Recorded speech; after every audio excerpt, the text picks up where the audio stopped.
A partir deste horário, passamos a vos apresentar o programa evangélico A Voz do Sétimo Anjo.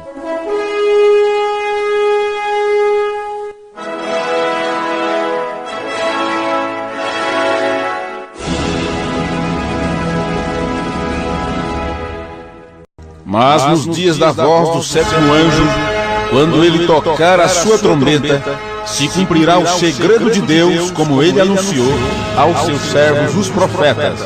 Apocalipse, capítulo 10, versículo 7.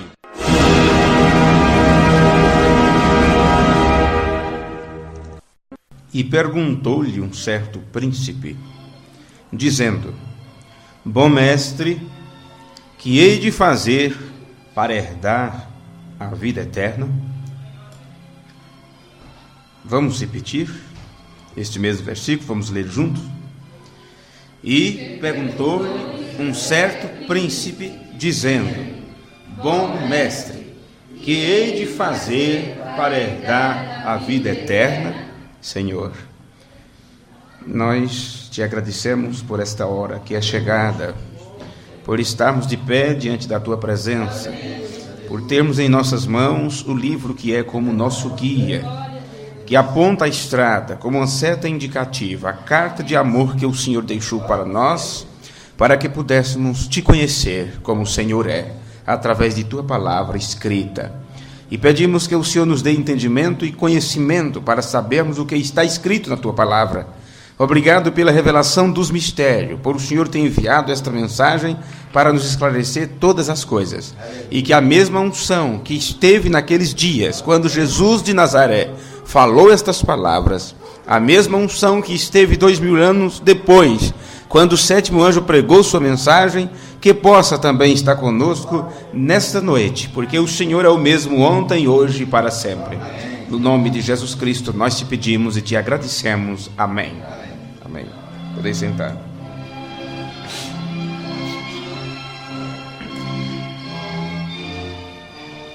As Escrituras, ela trata do caráter de Deus, do seu amor para conosco, do seu cuidado, e fala precisamente das suas repreensões, os conselhos que ele dá.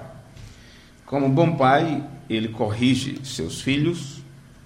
Assim também Deus faz conosco, porque ele simplesmente nos ama. Nos ama porque nos ama. Não existe outra maneira de você explicar. Por que Jesus me ama? Eu não consigo, porque não tem nada em mim que ele possa amar. Então, se há algo que ele ama, é porque foi ele mesmo que colocou isto. Não depende das minhas boas ações, nem do quanto eu sou bom ou ruim ou alguma coisa desse tipo. É ele quem faz o querer e o efetuar. Então, se você é um pai, você ama seus filhos, você vai corrigi-los. Não é só passar a mão na cabeça e dizer tudo bem, filhinho da mamãe, filhinha do papai e tal, e a criança faz de tudo e você simplesmente acha graça. Não é isso. Você ama, por isso você corrige, porque você deseja que seus filhos obtenham caráter. Quando chegar no amadurecimento, tenham o caráter de um homem, o caráter de uma moça, de uma mulher e coisas desse tipo. Do mesmo jeito, Deus faz conosco, ele é exigente conosco.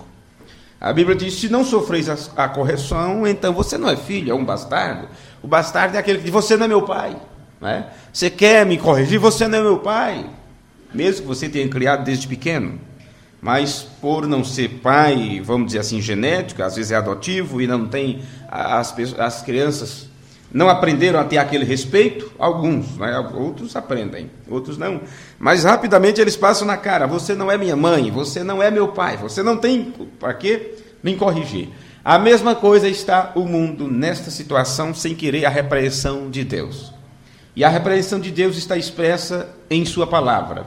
Então as pessoas passam por cima daquilo que está escrito e não procuram obedecer, porque não tem Deus como um pai. Aqueles que têm Deus como seu pai, eles procuram saber quais são os seus conselhos para a sua vida, para que você cresça no seu aprendizado. Então, quando você quer saber alguma coisa de Deus, isso que eu estou fazendo é certo? Aquilo que eu vou decidir, será que está certo? Aquilo que eu vou tratar está correto? Como você vai saber se é certo ou não?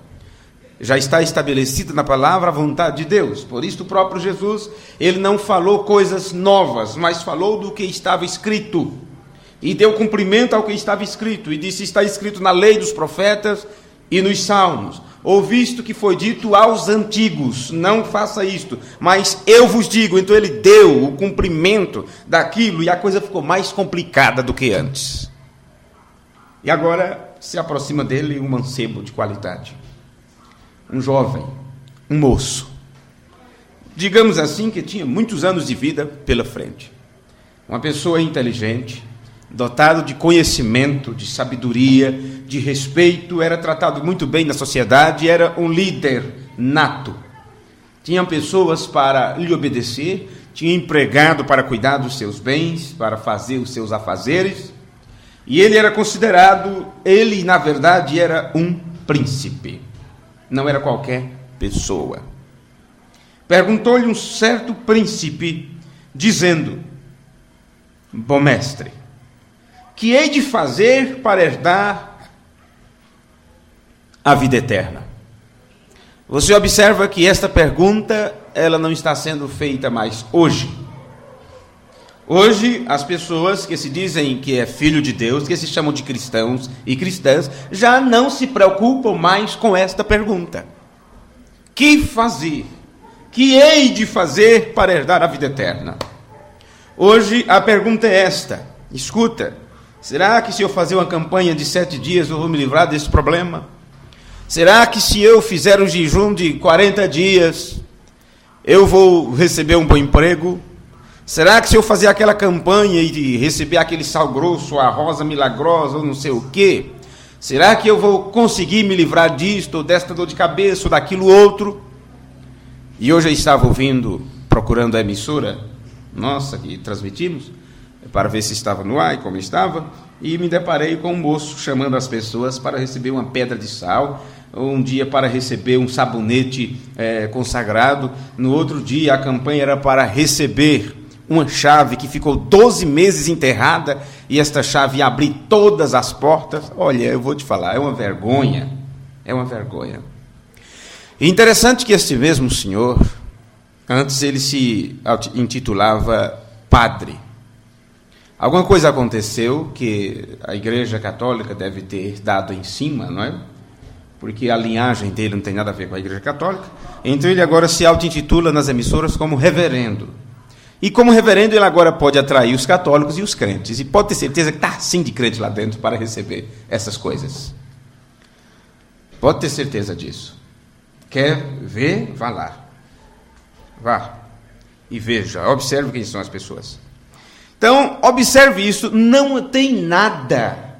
Eles não estão preocupados com vida eterna, de forma nenhuma. Foi uma preocupação que o inimigo das nossas almas conseguiu tirar da mente das pessoas. E elas têm prestado atenção na situação do mundo e têm dito, por que me preocupar com um futuro incerto? Quem me dá esta certeza que haverá realmente novos céus e nova terra?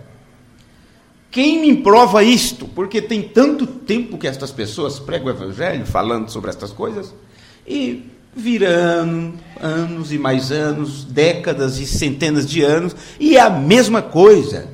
Quem pregou o evangelho há 200 anos atrás e converteu as pessoas, e morreu já os convertidos e os pregadores daquele tempo, e surgiu novas levas de religião, novos grupos, sabe? E a conversa continua se repetindo e o povo se desenganaram disto. O povo perdeu, na verdade, a esperança. As pessoas perderam a esperança no céu. As pessoas perderam a esperança numa vida depois dessa. Então, eles procuram viver esta vida no máximo que eles podem.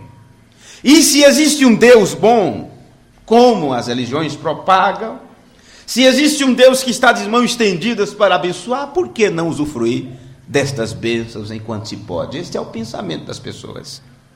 Se existe um Deus que dá saúde, por que eu não vou atrás desse Deus que dá saúde? Então as igrejas estão lotadas atrás disso para melhorar a vida material. Se existe um Deus dono do ouro e da prata e multiplica as coisas, então As pessoas não têm nenhuma dificuldade de atravessar os bolsos, de pegar todo o salário e dar na igreja, porque o pastor ali está constantemente batendo naquela tecla, de que se eles derem, então serão multiplicados e receberão em dobro, então eles dão mesmo. Em busca de quê? De usufruir desta vida terrena. Por um bom salário, por um bom emprego, por uma saúde, por isto e por aquilo, simplesmente isso. E eles dizem ainda, você não tem que sofrer mais, dê um fim ao seu sofrimento. Agora eu não entendo como pode. O Senhor Jesus pregou um evangelho, exatamente o evangelho de sofrimento, e disse, todos aqueles que me seguirem, sofrerão padecimento, sofrerão perseguição, vocês serão perseguidos, vocês serão mortos, perseguidos e criticados e desprezados por causa do meu nome. E hoje os crentes não estão sendo mais perseguidos. Não, senhores, deixaram de perseguir os crentes. Deixaram de perseguir, deixaram de criticar, porque virou moda ser crente. Então agora os crentes estão balançando a casaca, estão contentes, satisfeitos. E estão aproveitando desta vida porque os caminhos se abriram, as portas se abriram para a religião. As portas se abriram. Então eles estão fazendo de tudo que podem para usufruir desta vida terrena e já não tem mais a preocupação de o que se deve fazer para herdar a vida eterna. Agora, se a mesma pergunta for feita hoje, se existir algum príncipe, não vamos falar apenas das pessoas pobres, como nós, não é? Das pessoas simples e humildes, porque na verdade Jesus disse que aos pobres foi pregado o Evangelho. E quando você ouve isto, aos pobres foi pregado o Evangelho, não pense que estamos simplesmente falando sobre miseráveis. Não estamos falando de mendigos debaixo da ponte. Porque qualquer mendigo, se ele realmente se converter e obedecer a palavra, ele deixará de ser mendigo. É promessa da Escritura. Davi disse, fui moço e hoje sou velho, e nunca vi um justo passar fome, nem a sua descendência mendigar o pão.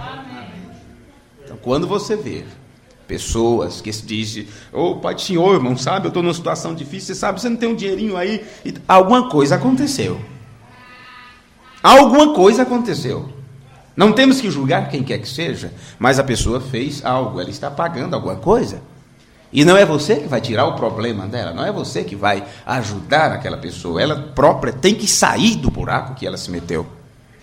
Em algum momento ela quebrantou o mandamento. Em algum lugar ela desfez daquilo que é verdade, para estar na situação que está. Ou Deus poderá estar provando.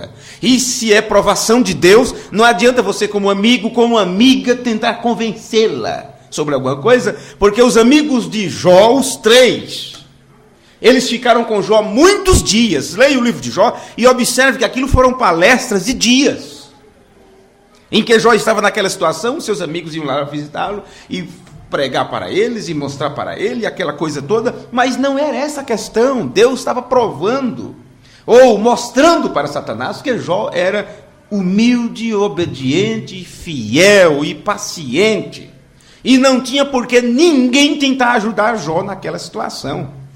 Entende? São coisas que você não deve pôr a mão de forma nenhuma. Se você tentar, você vai levar umas bombadas, porque você vai assumir determinadas responsabilidades sobre suas costas que não é sua. Mas com isso nós estamos dizendo para você ser um desleixado na questão alheia, a ponto de não se importar com quem quer que seja. Porque, na verdade, você se importando com os outros, você estará fazendo simplesmente o seu papel de cristão, porque o cristão se preocupa, o cristão ajuda, o cristão ele dá com uma mão sem que a outra perceba. Mas isso é de uma forma que ele nem sequer sente, não está em busca de, não está interessado em nada, a tal ponto de que naquele dia dirão: Senhor, quando foi que te vimos nu e te vestimos? Eu não sei que eu fiz isso. Quando foi que eu te ajudei quando estava necessitado? Porque fez isso sem estar querendo nada em troca, simplesmente porque nele tinha esta natureza de ajudar, de ser uma ajuda, de ser uma bênção, aonde colocar seus pés. Mas voltando para o nosso tema, o que farei para herdar a vida eterna? Aquele príncipe fez esta pergunta para Jesus. E hoje, será que os príncipes de hoje fazem a mesma pergunta? Ou será que Jesus outra vez não está na terra? Ou será que outra vez o bom mestre não está pisando nessa terra em pleno início de século 21. Você já aprendeu pela mensagem profética que a mesma cabeça que se apresentou para o povo oriental, depois de 2000 anos se apresentou para o povo ocidental. O mesmo ministério, a mesma manifestação, a manifestação do Filho do Homem, o ofício profético, quando Deus está usando um homem, onde Deus está se manifestando através de um homem. E quando estamos falando do mesmo que se manifestou para o povo oriental, estamos falando de Deus mesmo, Elohim, o existente de si mesmo, que estava andando em 2 pés quando habitou em plenitude no corpo de seu Filho Jesus Cristo. E aquele homem, o príncipe, que se aproximou e disse: bom mestre, que hei de fazer para herdar a vida eterna? Jesus em seguida disse-lhe: por que me chamas bom? Por que me chamas bom? Ora, mas Jesus não era bom? Não existia bondade nele? Ele foi chamado de compassivo, misericordioso. Mas quando aquele moço lhe chamou de bom mestre, ele disse: por que me chamas bom? Será que tu tens sido, será que recebeste esse conhecimento? De que manifestação é esta que está agora em minha carne? Será que tens tido conhecimento que é aquele mesmo que se manifestou aos profetas está agora em plenitude usando este corpo, do qual é desprezado e as pessoas não dão nada por ele? Como foi lido aqui no Salmo, ou em Isaías 53, era desprezado, mais indigno entre os homens. Não víamos nada nele para que o desejássemos.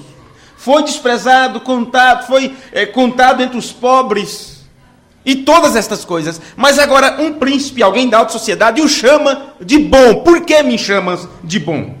Ninguém há bom senão um, que é Deus. Você observa que Jesus nem esse título quis para si. Bom, bondoso, bondade. Jesus nem sequer aceitou este título. Quando foi chamado de bom, ele, logo em seguida, levou aquela honra, aquela glória para seu Pai, que estava nele. Disse: não há nenhum bom, a não ser Deus. Então observe, se você fizer alguma bondade, se você agir com misericórdia, agir com graça para com alguém, se você estender a mão para ajudar alguém, então não pense que você não bata a mão no peito e diga: você viu como eu sou bonzinho, né? Você viu como eu sou boazinha? Sabe? E é de uma forma, nós procuramos tratar estas coisas a tal ponto, para que nós mesmos não fiquemos apresentáveis. Às vezes você percebe, você observa que na comunidade, entre os irmãos, tem alguém que está em necessidade. Tem alguém que está passando algum problema financeiro, por algum motivo, desemprego, qualquer coisa assim. E às vezes tem irmãos que sentem de ajudar, sabe? Sente de dar uma ajuda àquela pessoa. Então, o que nós fazemos? Nós aconselhamos para aquele irmão, para aquela irmã, para fazer isto em nome da comunidade, em nome da igreja. Porque a partir do momento que você vai na casa do seu irmão e da sua irmã, digo: olha, vocês estão passando aqui pela dificuldade, eu fiquei sabendo, ou tal, então eu vim trazer essa ajuda aqui para ajudar vocês. Você vai ficar como bonzinho, como irmão abençoado.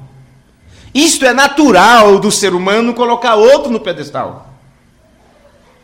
E quando a pessoa faz isso, ela está em problemas e você também fica em problemas. Eu poderia entrar aqui em pormenores, sabe? Mas nós não estamos. O assunto não é esse, mas apenas para dar umas pinceladas. Então, qual seria a melhor forma para nos livrarmos de determinadas coisas?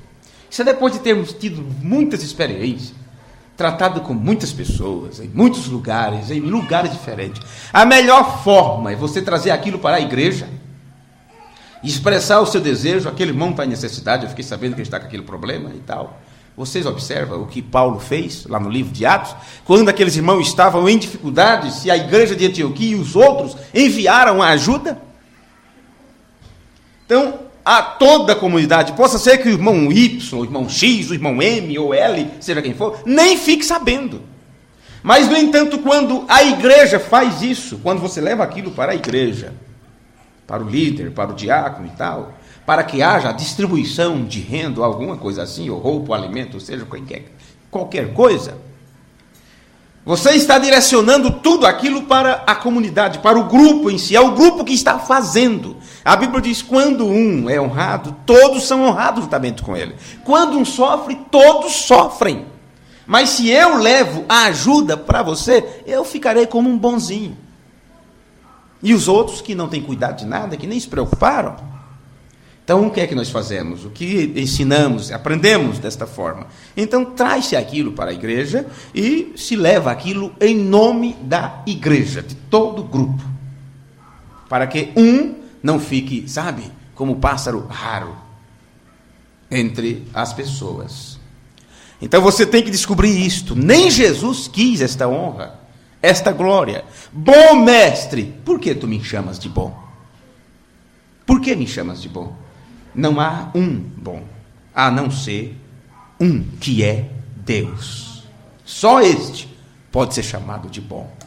Agora, esse Deus de bondade, viu, irmão Rubens, esse Deus de bondade, quando ele dispensa essas bondades aqui na terra, entre os filhos dos homens, entre seus filhos, você agora observa por que o mensageiro de Deus, em muitos sermões, nos ensinou dizendo assim: Deus não tem outros pés a não ser os meus e os teus. Amém. Então, quando você estiver caminhando por aí afora, perceba, procure descobrir se Deus pode ter esta preeminência em sua vida a ponto de caminhar através de seus pés. O profeta do Senhor disse: Deus não tem outras mãos, a não ser as minhas e as tuas. Então observe como Deus está distribuindo bondade através de você. Deus não tem outros olhos aqui na terra, a não ser os meus e os teus. Ele sabia do que estava falando, porque este é o mistério que foi escondido desde o início dos séculos. E que Paulo desvendou um pouco desse mistério quando ele disse que o mistério era esse: Cristo em vós. O mistério que estava oculto desde o princípio. Cristo em vós. Veja, então Cristo, quando está no homem, quando Deus está na mulher, na criança, no adolescente, esse Deus trabalha em nossas vidas e forja em você um caráter santo, um caráter limpo, um caráter justo, um caráter bom. Então as pessoas que se aproximar de você vai se sentir bem com o teu linguajar, com a maneira de você conversar, com a forma de você se expressar, sabe? Até quando você for criticar as coisas, você observa que são crítica construtiva, que é exatamente para ajudar, para levantar, vamos dizer assim, o moral, para ajuda. Porque nós temos que ser criticados. Nós temos que, quando você mostra uma ideia, tem que haver pessoas para se contrariar aquela ideia. Que é com aqueles pensamentos ao contrário que vêm, que você é como se fosse um fogo queimando ali o ouro, tirando as escórias. É assim que você vai perceber em que ponto você errou, em que ponto não está bem. Então você tem o seu quadro formado, mas a partir do momento que vem uma crítica, vem outra ideia, outro critica, então você percebe que tem que tirar um aparas aqui. Mesmo que permaneça o seu plano original, mas algumas asparas têm que ser cortadas, porque alguém veio e criticou e deu uma ideia melhor em alguns pontos. Mesmo que não fuja do padrão, mas você tem deixado aparas que precisam ser cortadas. Isto vem através de crítica de outras pessoas que observam isto. Então a nossa missão aqui na terra é muito mais do que simplesmente nascer, crescer e morrer. A nossa missão aqui na terra é como a missão de José: ser tu uma bênção. Onde José colocava seus pés, prosperava. Onde ele colocava suas mãos, havia prosperidade. Mesmo quando estava na prisão, preso como qualquer um outro marginal. Ele foi uma bênção. Ele continuou testificando. A atmosfera ao seu lado era uma atmosfera saudável, gostosa, que foi de ajuda, de salvação para as pessoas. E mesmo ali Deus não deixou de corrigir. Ele trouxe correção ali dentro, revelou sonhos, deu profecias, e o que ele profetizou aconteceu. Mas voltando, bom mestre, que hei de fazer para herdar a vida eterna? É a pergunta que não cala. Mesmo que as pessoas deixaram de fazer esta pergunta. Jesus disse: por que me chamas bom? Ninguém há bom senão um, que é Deus. Aí ele vai: sabes os mandamentos. Observe hoje esta nossa geração. Se eles voltassem a se preocupar com esta mesma pergunta do mancebo de qualidade, fizesse: que farei para herdar a vida eterna? Então, se isto outra vez fosse perguntado a qualquer igreja, como é que eles estão respondendo esta pergunta? O que vocês devem fazer para herdar a vida eterna? Primeiro, eles não creem, não acreditam na vida eterna. Você pode até achar que eu estou sendo aqui um petulante falando determinadas coisas, mas a religião de hoje não crê em vida eterna. Para começar, eles não sabem o que é vida eterna. Quando uma pessoa sabe o que é vida eterna, gente, esta vida eterna só se manifesta para quem participa dela. Deus não dá esse conhecimento para qualquer pessoa. O mundo inteiro pode falar sobre a eternidade, o mundo inteiro pode falar sobre o céu, o mundo inteiro pode falar sobre Deus, mas eles não têm o conhecimento sobre Deus. Eles podem falar uma grande verdade, mas não têm a verdade. É diferente. Até um papagaio cita, repete palavras, mas ele não tem vocabulário próprio. Ele aprendeu, ele ouviu, aquilo decorou aquelas frases. E ele canta, ele até reza, como dizem, não é? Ele chama o dono, ele atende à porta, ele chama o dono porque chegou visita, tudo isso. Ele acostumou com aquela coisa. Simplesmente é assim que está o mundo, são verdadeiros papagaios, pregadores que não passam de papagaios. Bonito, com suas plumas bem enfeitadas, coloridas e tal, e simplesmente repetindo as coisas. Eles não sabem o que é vida eterna. Esse moço não sabia. Se ele soubesse o que era vida eterna, ele nem sequer teria perguntado. Observe se algum dos discípulos fez esta pergunta.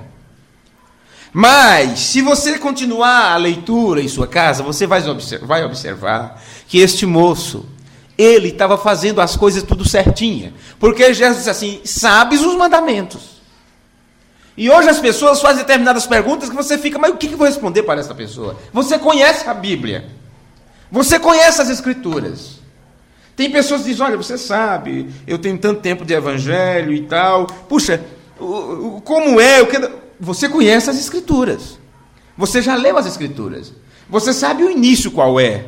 Você tem que começar por Atos 2,38. O primeiro passo do cristão é aquele. É arrepender-se de seus pecados e ser batizados em nome do Senhor Jesus Cristo. Ali começa-se a vida cristã. Mas as pessoas sabem que está nas Escrituras, mas elas não conhecem aquilo que sabem.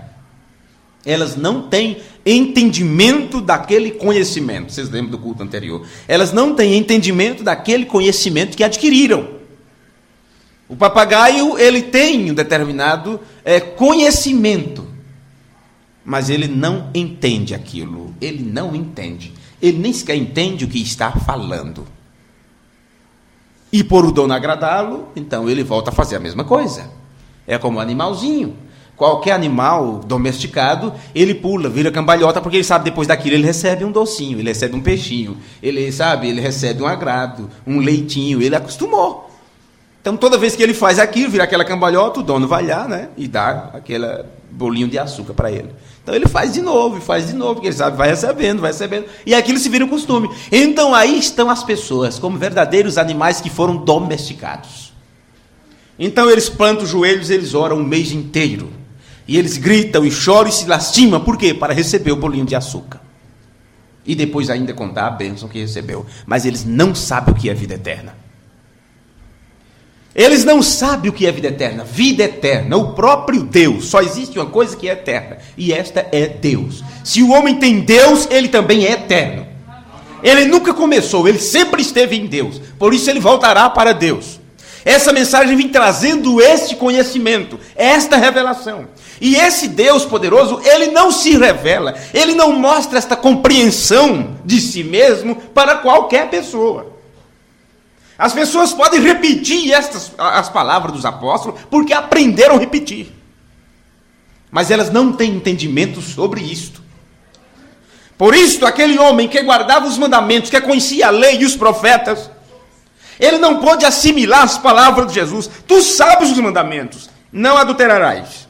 Ele poderia dizer, eu nunca adulterei. Não matarás, nunca matei. Não furtarás, nunca furtei, Senhor.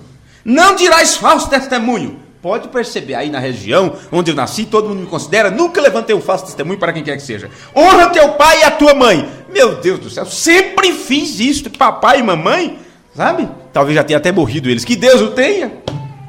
Tá. E disse-lhe ele, eu falei antes as palavras do moço, sabe? Jesus foi falando e ele foi dizendo, eu já fiz. Jesus foi falando, ele foi dizendo, eu já fiz. Por isso eu fui dizendo já em seguida. Mas aqui está a resposta dele. E disse ele, todas estas coisas tenho observado desde a minha mocidade. Agora, quem de nós pode dizer isso?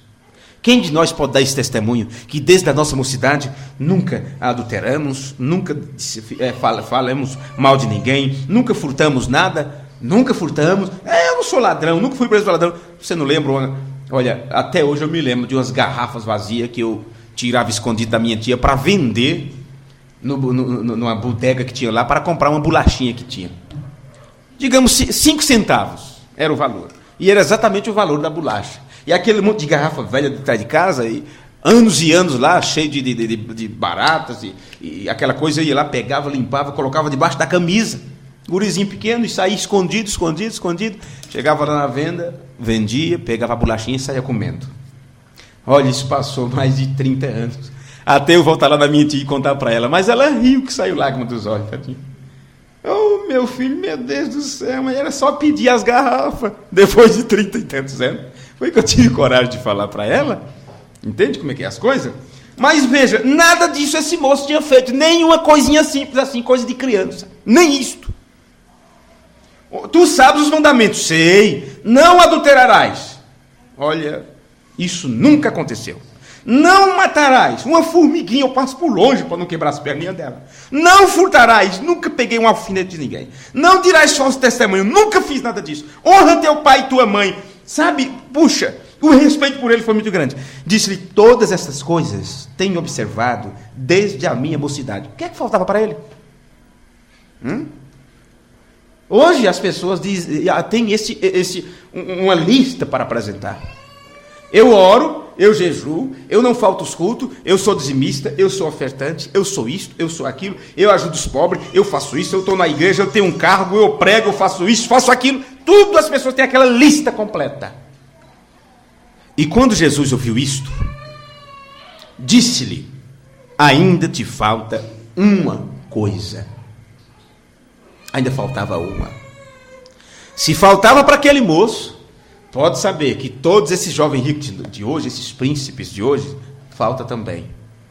Suas vidas estão completas de feitos que eles fizeram. Eles próprios têm feito suas próprias galerias como os verdadeiros heróis desse tempo final, sabe? Como aqueles que têm ganhado o Brasil para Cristo, ou Morato para Cristo, ou São Paulo para Cristo, ou qualquer coisa assim. Mas falta-lhes uma coisa. Para esse moço faltava esta, olha. Vende tudo quanto tens. Porque este era o problema.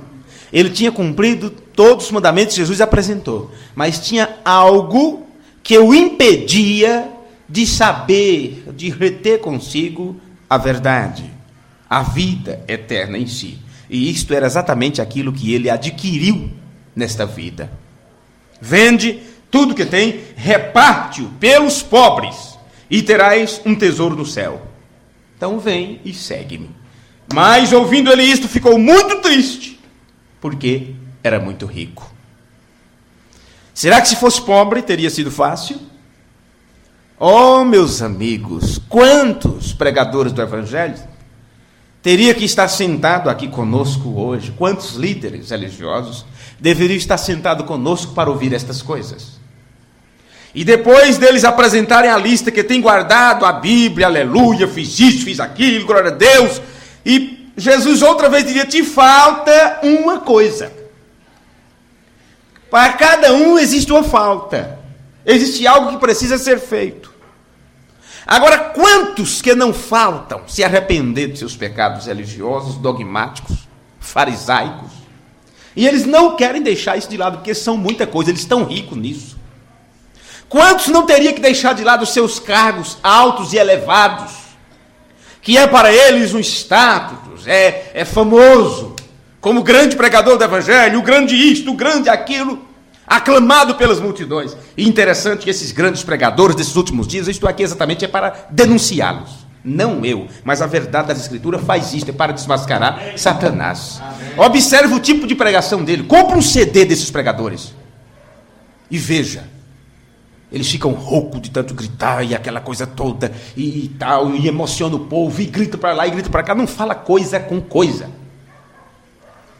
Apenas fala para o povo ter medo do fogo do inferno e do buraco e da sepultura e disso, daquilo, mas não tem um ensinamento que faz com que o povo mude de vida. O povo continua do mesmo jeito. Eles não conhecem o que estão falando, não sabem do que estão pronunciando. E é para esse jovem rico que outra vez Jesus disse: te falta uma coisa. Desprende de tudo isto. Vem e segue-me. Eles não vão querer seguir. É por isso que eles rejeitam o batismo verdadeiro. É por isso que eles não largam suas denominações. É por isso que eles não largam as riquezas materiais que eles receberam nesta vida, às custas da fé simples do povo, extorquindo a gordura da ovelha, o pelo da ovelha, tirando tudo delas, em troca delas receberem uma vida melhor aqui na terra ainda. Nem o céu é prometido, é vida boa aqui na terra. Eles têm enriquecido, têm enchido seus celeiros, mas são jovens, mancebos de qualidade. Estão junto da política, da religião, são aqueles que ditam, inclusive, as normas, porque conseguiram estar no topo, são príncipes. Comandam jornais, televisão, rádio e todas estas coisas. São verdadeiros príncipes. E que estão guardando os mandamentos. Mas exatamente isso que eles adquiriram, eles não querem deixar isso de lado para seguir a Jesus. E eles só seguirão a Jesus, a palavra, se eles deixarem isto de lado, como Paulo fez, e voltar para o início de Atos 2:38 e entrar num lugar simples como este e dizer: eu creio nas Escrituras como ela é, estou aqui para ser batizado em nome do Senhor Jesus Cristo. Eles não querem isso, mas os filhos de Deus querem. Eles não deixarão isso de lado, porque eles terão que voltar atrás, eles terão que falar para as suas grandes multidões que erraram, que mentiram para as pessoas. Eles não têm coragem de fazer isso, então vão continuar ricos, e dizendo: eu não tenho necessidade de nada, porque são verdadeiros laodiceianos. Esse se entristeceu, e quando esta mensagem é pregada pelo rádio, quando é distribuído as literaturas, e isso chega na mão dessas pessoas, eles se entristecem e dão as costas para Jesus, na forma da palavra, e vão embora. E outra vez, Jesus diz a mesma coisa: é mais fácil o camelo passar no fundo de uma agulha do que esses ricos entrar no reino dos céus. Eu não estou falando de milionários, não. Eu não estou falando de milionários que estão aí, eles não precisam de Deus. Eu estou falando desses ricos que chamam Jesus de bom. Eu estou falando desses ricos que chamam Jesus de bom mestre. Eu estou falando desses ricos que dizem: sabe, eu também vou, eu quero também entrar no céu. É desses ricos que eu estou falando, mas Jesus disse: bem-aventurado os pobres de espírito. Porque você não está cheio de espírito religioso. Você não está cheio de espírito em busca de ganância, de riqueza, de bens material, espírito de aquisição e de sedução. Você tem apenas um espírito, e esse é aquele espírito de santificação. Você não é rico de espírito, você é pobre porque só tem um, e este é o Espírito Santo. Pobre de espírito, não é que você é assim, quieto. Não, é que você está contente, satisfeito com o Espírito Santo. Aí, com esse Espírito Santo, você busca, em primeiro lugar, o reino de Deus e a sua justiça. O que vinha depois disso é lucro, como dizem, né? O resto vos serão acrescentados. Não querem, não desejam estas coisas. Eles não querem de forma alguma se livrar dos tesouros que ajuntaram aqui na terra. Agora, uma coisa interessante, que eu termino aqui falando isto. Este mesmo moço que deu as costas para Jesus, porque Jesus tocou na sua ferida, o desejo dele, a alegria dele eram os bens que ele adquiriu. Então, hoje, os mancebos de qualidade de hoje que vier para Jesus, que vier para a palavra, o que vai mexer é exatamente na ferida que eles tiverem. Pode não ser propriedade, pode ser título, fama, dinheiro e tantas coisas, sabe? Poderíamos entrar aqui em vários detalhes, mas para não prolongar muito, já estamos concluindo. Mas Jesus ia tocar exatamente na ferida de cada um deles. Porque Jesus conhece, porque a palavra conhece, a palavra discerne os pensamentos e as intenções dos corações. Mas uma coisa interessante é que este mesmo moço, quando o mensageiro de Deus, William Branham, fala sobre este moço, ele cita logo em seguida a parábola do rico e Lázaro. Não me pergunte por quê, eu já disse isso para vocês. Mas quando o mensageiro de Deus fala sobre este jovem rico, ele faz a mesma comparação com o rico e Lázaro. Aliás, com aquele outro rico que morreu. E ele diz assim, observe, em vários sermões William Branham pregou sobre esse mancebo de qualidade, e disse assim, aquele mesmo moço, ele cresceu em fama, popularidade, e depois que ele saiu da presença de Jesus, aí foi que ele enriqueceu mais. Então ele levantou celeiros, construiu mais palácios e encheu tudo de bens. E certa noite ele viu o quanto que tinha prosperado e disse, regala-te, ó alma, estou cheio, não tenho mais necessidade de nada, estou rico. O celeiro está cheio, a conta no banco está gorda, em outras palavras, folga-te, ó alma. Só que ele tinha rejeitado a vida eterna antes. William Branham cita as palavras de Jesus e diz assim, naquela noite foi cobrada a sua alma. Agora observe, e diz, ele continua falando, porque você sabe, a história do jovem de uma sempre qualidade, aquilo foi real, literal, aquele moço foi até Jesus. Mas logo em seguida Jesus conta, depois disso Jesus conta a parábola daquele rico. Aquilo já era uma parábola. Era como se Jesus soubesse o fim daquele camarada. Aí lembrando, vem e diz assim, olha, quando aquele moço abriu seus olhos, ele estava no Hades, em tormento. E o que adiantou tudo que ele adquiriu? Mas ele não era tão inocente, por isso ele sabia que guardando os mandamentos ele não tinha vida eterna. Ele sabia que honrando pai e mãe não lhe deu direito à vida eterna. Ele sabia que nunca tendo roubado, matado, destruído, levantado falso testemunho, não tinha vida eterna. E essas pessoas hoje, este presente século, esta entrada do século XXI, este mundo tecnológico, religioso e dogmático, em todo sentido, deveria saber. Eles não estão tão inocentes assim. Eles deveriam saber que essas milhares de religião não dá vida eterna. Eles deveriam saber que esse tipo de evangelho fraco, esse evangelho doentio, que só fala sobre cura, que não leva as pessoas a mudarem de atitude, a mudarem de vida, eles devem saber que esse tipo de evangelho não dá vida eterna. Eles deveriam saber disso, porque aquele moço guardava os mandamentos desde a mocidade, mas sabia que não tinha. E foi sincero, e perguntou para Jesus, que faço para herdá-la? E eu disse no início, é uma pergunta que nem sequer querem fazer mais. Pelo menos ele fez. Deu as costas para a resposta. E hoje, eles nem sequer fazem esta pergunta, porque eles sabem, lá no seu íntimo, que a resposta de Jesus é a mesma. Jesus não muda, ele é o Deus imutável. Aquela mesma manifestação está hoje na forma da palavra, repetindo as mesmas coisas. E se a pergunta de qualquer um é esta, eu quero herdar a vida eterna, a resposta é a mesma. Deixa tudo de lado. Segue-me. Como você vai seguir a Jesus? Alguma vez você já viu este homem de branco, ou seja quem for, andando por aí afora, você está seguindo os passos dele? Você tem que saber que a única forma de você seguir os passos do Senhor Jesus é você crer e observar a sua palavra. É a única forma. É a forma de você herdar a vida eterna. É receber a revelação do que é vida eterna. E quando você descobre isto, esta vida deixa de ser importante para você. Porque isto é uma passagem, apenas isso. Você trabalha, você luta, você faz tudo o que você faz para ocupar a sua mente. Mas você sabe que a qualquer momento, a qualquer hora, tudo isso será deixado de lado. Você não vai deixar de trabalhar, você não vai deixar de construir, você não vai deixar de lutar de forma nenhuma, mas sabendo que o seu coração não pode estar nestas coisas.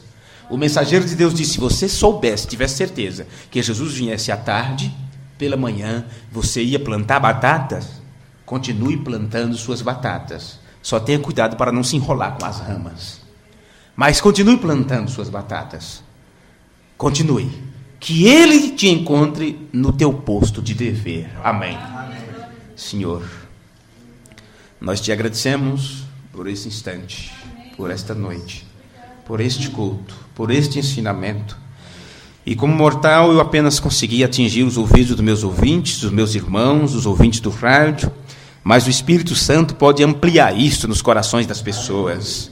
Isso pode descer, penetrar em suas almas, como tem feito, ó Senhor, através dos séculos, das eras, em todos os filhos que chegaram ao Senhor, te adorando na beleza da tua santidade, te adorando em espírito e em verdade. Que isto aconteça também conosco, que possamos sair daqui, depois de um culto como este, mais sinceros, mais crentes, ó Deus, procurando servir o Senhor com toda diligência, sabendo que nós não devemos perder tempo, que não estamos aqui para brincar de religião, mas porque estamos aqui, Senhor, com um propósito para cumprir a tua palavra e a tua vontade.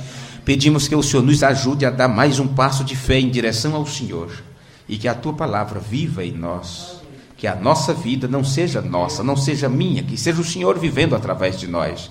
Como disse Paulo, a vida que eu vivo agora, mesmo nesta carne, eu vivo na fé do Filho de Deus. Não vivo mais eu, mas Cristo que vive em mim. Amém. Sim, Senhor, nos leva a este patamar, a este degrau, a este ambiente sagrado e santo, no qual possamos ser um com o Senhor. No nome de Jesus Cristo, nós te pedimos, amém.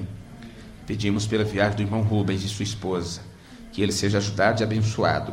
Guarda o Senhor de todo mal, de todos os ataques do inimigo, e que ele vá e volte para o seio de sua família e dos seus irmãos em paz.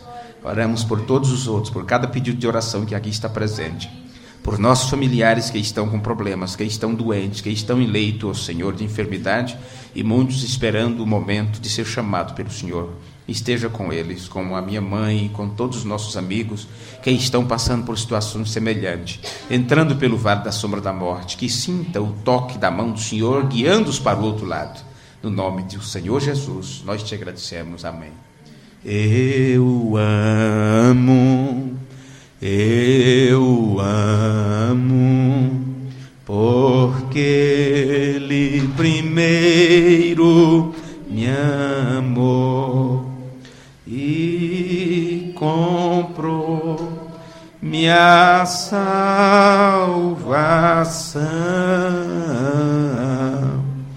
no madeiro e no Calvário. Amém. Deus os abençoe.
A vergonha do Calvário, o desprezo de quem tanto